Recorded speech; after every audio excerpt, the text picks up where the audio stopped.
Murderer? Yes. Drug dealer? Yes. Thug? Yes. John Alite shot, stabbed, beat, and threatened his way into one of the most feared mob titles in America. Top enforcer for the infamous Gotti family. How many guys did you shoot? I said that I shot about 37 guys. Beaten with pipes or baseball bats? I said well over 100. And murdered? Murder, I said I believe I was involved in about 15. Charged with 6. In this Philadelphia television exclusive, Alite told the I-Team he called it rocking them to sleep, making his targets feel comfortable and relaxed before he suddenly attacked. While he's in the middle of a conversation, I shot him 2 or 3 times in the head, I don't know which one, and I spit on him. It was nothing. It was like I just played a baseball game because I was a big baseball player. And I had a cheeseburger, double cheese. I could tell you what I had, Coke and fries.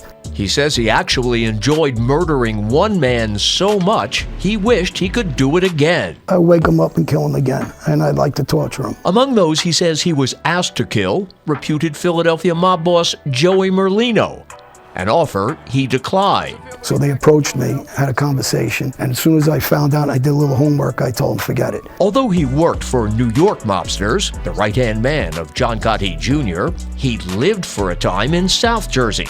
Known to be a killer by authorities, he was questioned and cleared in the murder of Carol Newlander. But he was convicted of attacking a contractor he suspected of trying to cheat him. I beat him up, pistol whipped him, stripped him down naked. It was probably about 30 degrees at the time. And I made him get in the lake and I made him go under the water. I just played around shooting at him and, purposely missing him. But I told him, and Lee Whitley, Ali Calabrese comes whistling in the gym and we beat him half to death in the gym. We push him into the bathroom and he goes out and he never really recovers and he dies shortly after that in the street, in another joint. And I'm telling you, we gave him some beating, and any of these guys are all around that we gave him the beating. When we give him the beat, we go back to the unit, nobody talks, we never get locked up. And Jeannie knows we gave him the beat. And Jeannie says to me, what do I do now? I says, you can pretend that you gave the guy the beat, and I really don't give a shit what you do. You disrespect this Bugatti again, I got to school you about the Gambino family. Now, Joe's very much alive, and he's around for the people who want to question, did this happen? Did we hurt Ali Calabrese? Did Jeannie do this stuff? And he ain't going to talk publicly. He'll talk to the guy personally or lawyers or anything else.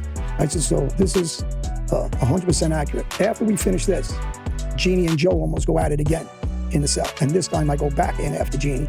I crack him, I slap him, I grab him by the throat, I hold him in his cell. I do everything to Jeannie. Jeannie goes to try to go to Tank, a guy from Detroit, big weightlifter. Nice guy, not a killer, just a big, strong black guy. And my friend Darryl Johnson steps in, Butch, and tells Tank, mind your fucking business or you ain't gonna be able to walk out of this jail. And Tank knows he ain't gonna be fucking with Butch. Butch is a serious guy. Strong guy, 6 foot, in death row, this, that, the other. So Tank stepped back and ignored everything. Then we told Jeannie, okay, from now on, you open your mouth, you're gonna have a problem in here. From that point, I made GQ go into Jeannie's cell. He used to keep his locker open, and GQ took 61 books of stamps and told Jeannie, I took it, what are you gonna do about it? After that, I had James Perry throw a chair at Jeannie, slap at Jeannie, and I told James Perry afterwards, I'm the one that stopped him, and I took James Perry in the phone room. And he's like, you're the one that told me to do it, why are you threatening me? After that, I had Mark Giuliani step to Jeannie in the yard. Now, I don't get props because Jeannie was 50 years old. I'm not trying to be a tough guy saying did this, but Jeannie broke our rules. If it was anywhere else, he should have got hurt real bad for what he did and on the street killed. If it was a notion what it was what it used to be. Hey, everybody out there, for people that don't know, I have a Patreon channel that you can subscribe to, please. And we'll talk about content that is not out on YouTube, is exclusive. We'll cover Q&A on a regular basis once a month. We sell my baseball bats and autographed, and we will talk about content that you won't hear anywhere else but here on Patreon. Thank you. So this guy says that I was in McKean and he checked me into the hole after I beat up Gene Gotti. First of all, I never ever touched Gene Gotti, okay? We had words, I said this before, face to face, chest to chest. I respected Gene, he respected me after that. Gene had a little attitude, yeah, but I never ever slapped Gene Gotti. So John Alite has to continue with his lies because he wrote it in his book. So continue with your lies, and your lies are gonna create another lie and another lie. You're gonna create another lie and another lie and another lie. So come try me and I'll choke you out, okay? John Alite. Now, with that said, he also spoke about my education. Now look, I got my GED in Lewisburg Penitentiary. I took a couple college correspondence courses. When I got home, I went to Pittsburgh. I went to CCAC. I got my college card. I'll put that up on my Instagram. You can see it today. So listen, I don't use the best grammar. I might misspell a word here and then, but I ain't no dummy. Behind me, his name is Jimmy Calamandria, good friend. We come into your life. You were at Tally's a couple of times, right, when you were younger? I used to visit Tally's with Georgie Chico on Tuesday nights. I thought that's where I knew you, but I wasn't 100% sure. And I ran into you a couple of times in the neighborhood, stuff like that. You were one of the guys that ran the neighborhood at the time when I was a kid. Well, you said that you bought me a bottle of champagne. I don't really remember the details of that, but I think you're fucking lying, bro. I don't remember no fucking champagne. You lying, motherfucker? That was 1988. At that time, I think you, me, and Tommy Karate, we were on the corner on Bay 23rd, me and my friends. Right. We sent you over a bottle of champagne from the boys from Bay 23rd. Right, right. And I recalled that, I wasn't sure. But yeah, that's, we were meeting with Tommy Karate at the time. Yes. Right.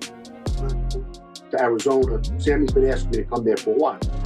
And I told him right off the bat, the reason I won't go is because this kid was there. And I knew what he did to a dear friend, and I'd be uncomfortable with police. So I'm not gonna go. And I was wondering, were you invited to go there also? Yes, I was invited. You are. Listen, he used to call me every day at the beginning. Maybe they're scorned. Yeah, well, I'll tell you, one of the scorn thing is... They're still childish. Well, here's one of the scorn things, I think. We're doing the project with Nicholas Pileggi. You got other projects. We got things going on. I didn't invite Jimmy on the show because of the woman thing. He killed a woman, so I wouldn't allow him on the show. Sammy wanted me to do certain things come to Arizona. I didn't come. Another friend of mine, Frankie, that I'm very close with, that's not in this genre, doesn't want to get involved. He was involved in his life and his whole family. I think you know what I'm talking about. He didn't want to go. So I think maybe, I don't know what his objective here is, but the objective is this. You know, none of us care about who anybody is unless you're going to be a gentleman and friends, because there's too many of us that are all friends together. We all went out to dinner the other day. A lot of those guys are more friends with you, grew up with you, and a lot of them I know since we're kids, and some of them I'm more friends with. But we're all friends and respect each other. None of us do this to each other. We all try to help each other in every which way our hands are out. So when this goes on, I got no respect for anybody who's behind it. And if this goes on with this kid, and after today, like you said, we had to address it so people understand the mentality of the life before and our mentality now. And I said earlier, lad, what I said was there's guys that try to kill me that I talk to. They're my friends now. There's guys that cooperated against me, that took the stand that I talked to. Because I said I walked away from that life. I meant it. I'm going to do by my actions, not by words. And if this kid really wants to be that killer, then you should have been one, not killing women. Go kill the guy you want to kill. If you had problems with somebody, you should have took care. But I'm very close with you, so I just, we tell things the way it is. Right. We don't get mad. Yeah. And what they did was they made Sammy look like Sammy's this big, famous mob guy, and there's you, who's a nobody, still walking the streets. Well, but that's what the viewer sees. Well, but not what you see, not what I see, but what the viewer sees. But they also, the way they did it was, they started with Sammy. That's what I mean. Sammy has a name, so do you, but Sammy, this fake story of Sammy. Yeah. But what they're doing is, they're making it where he's a terrible person, he doesn't give a fuck, he shows this. Then they bring you on, they give you this walk down the street. And of course they go right down to the Gucci. Yeah, they go down to the shoes, and they say, that's the first thing I saw was the Gucci sneakers. Like he owns them. So now the viewer, they probably didn't even hear what you just said after that, because all they're like, man, this motherfucker too. Yeah. He's another one of those guys. He owns the shit. That's as a viewer. That's they fucked it, John. Other people. Let me tell you what I think, Mike. Yeah. And I tell everybody this. People ask me, where did you get Felix from? And I did a show with Felix once, and I said, this kid is an intelligent, young college kid with a whole life ahead of him. And I wanted to show the contrast of living a good life, and you can become a young, intelligent, successful man like Felix. This is the reason why we teamed up. And people ask me, I go, I'm not glorifying the mob. I'm trying to show what you can be if you do the right thing. And that's guys like Felix. And we came very close. He's like a son to me. So when I'm out and I'm talking and I put him on the show with me, I want the public to understand. What do you think this guy's doing here? He's a good kid. He's a young man that's successful, that's educated. And I was hoping that would get passed through, but what all you guys keep telling me is, and I don't know because I'm getting it from your guys' perspective, well, I still think I'm that gangster and I'm walking through Brooklyn and I'm full of shit that I'm still... That's the perception. It's not what he thinks or I think. No, it's the perception. And that's what everybody... Well, that's... Anybody that isn't afraid of you, that isn't face-to-face with you is going to say, oh, no, John, no. But the people that are your real friends that know you, they're going to tell you the truth. Everybody else, he's one of us. So. I know. How does he look at it? So initially, I feel that they tried to leave that bad hard image still, even though your words weren't saying it. So maybe that's like, is he really? Because look at him, he still owns the streets.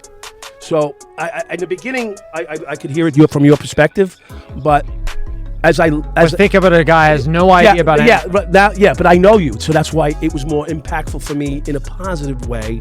But now looking at it from some wide-eyed, bushy-tailed, housewife or some guy who works, builds a bridge, puts cement on walls, you might go, look at this gangster, because the visible image is not. It's not the portrayal of his words. Right, because they start with Sammy and then they go right to him walking down the street, right down to his Gucci sneakers. And actually, they're Roberto Cavalli. Really? They look like Gucci. Okay. No, same thing. I wouldn't know the difference. No, I have the Gucci's are the other ones. That's why you got to confuse. Yeah, well, I have the Gucci ones. I thought you had. I thought I had the Bumblebee on it. Again, but I'll look at it. I know what Puma looks like, and that's it. It's a 3-minute and 40-second interview, I believe, something like that. Yeah. So they bring in Sammy the Bull, right? Blah blah blah blah blah. They're showing killings. They're showing. Can you rewind that? They're showing the good. Rewind it a little bit to the umbrella. They have all this killings, right? The umbrella's later.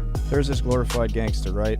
Then they're coming in and they're showing the killings, right? Killings, more killings. People are seeing this visually. They're hearing it. He's talking, blah, blah, blah, blah, blah. Now we're at 1:30 and still on Sammy the Bull, okay? Now we come in 2 minutes. Now we come into you at 2 minutes, okay? Right? And then they give you a little introduction. They show you. Right? Stop it right there. Back it up a second. He wants to kill him on that. No, I don't want to. It's not that. I want to show.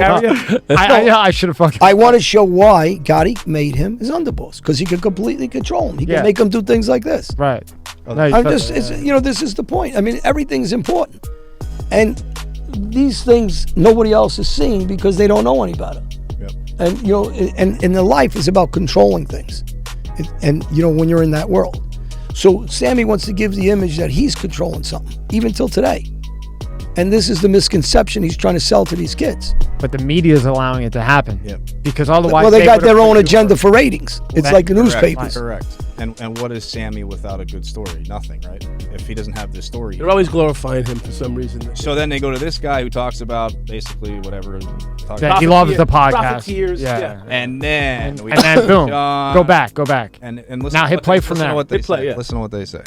Nights they'd only dreamed of before. John Elite still walks the streets and of the New music. York like the music. Hey, one more time. Watch. Listen to the music. John Elite still walks the streets of New York like he owns them. As a mafia hitman, he once did. So he still walks the streets as a mafia hitman. He made Sammy change opinion about him. Because I'm not like most guys. I'm not weak. So when he says something that I don't like or I don't agree with, I'm going to say it. Mm-hmm. So I'll say it again. Now, he's a cunt. He's a fucking coward. He's another big mouth that didn't do much. Now, people are going to say, well, he was an underboss, buddy. So I'm going to tell you, you can ask people or research, what did this man do to get to the level of being a made man? So people think because they're a made man that they did something spectacular to get there. He didn't do any kind of robberies because he went through that on his shows. He did some bullshit like almost kid stuff, the robberies. He shot a gun once prior to him becoming a made guy. And he shot one person out of 19 out of his own mouth. So he shot maybe 2 people and he lived off that his whole life. And he tells you about how tough he is. He set up murders. If you're that tough, after you cooperated, you wouldn't have hid in Arizona. He loves Brooklyn. He's from Brooklyn, but yet he's hiding in another state under, like I say, like Bin Laden in the mountains. So to me, he's a fucking coward with another big mouth. You know, he's an older guy now. He ain't no tough guy. He can bullshit everybody else. These guys live over reputations of doing one or two things, and then they con everybody. So they don't sit with me because I'm very straightforward the way I talk, because I'm going to talk in detail. Let's talk about what you did. I'm going to ask them, let's tell us how you got to be a made guy. Tell me what you did to get there. Tell me while you were a made guy, did you go out and shoot anybody by yourself? Did you fight 3 guys by yourself? Did you go out and put a bat in your hand by yourself? Did you go do a robbery by yourself? Did you ever do anything without being a coward and shooting somebody in the back of the head with 10 guys by besides that? Because anybody can do that. But did you put yourself in harm's way? Were you intelligent enough to make money without a group of guys? These guys can't survive without being in their neighborhoods where everybody knows them, where they got 20 guys with them. But if they're alone, they're not going to survive. If they're in another country, forget about another jail like I was in, like Brazil. So I don't give a fuck what stupid title they give themselves. It doesn't mean anything to me. And you got to remember, they're going to attack me because I'm an Albanian, putting down the guys that I don't like in the Italian mafia, who I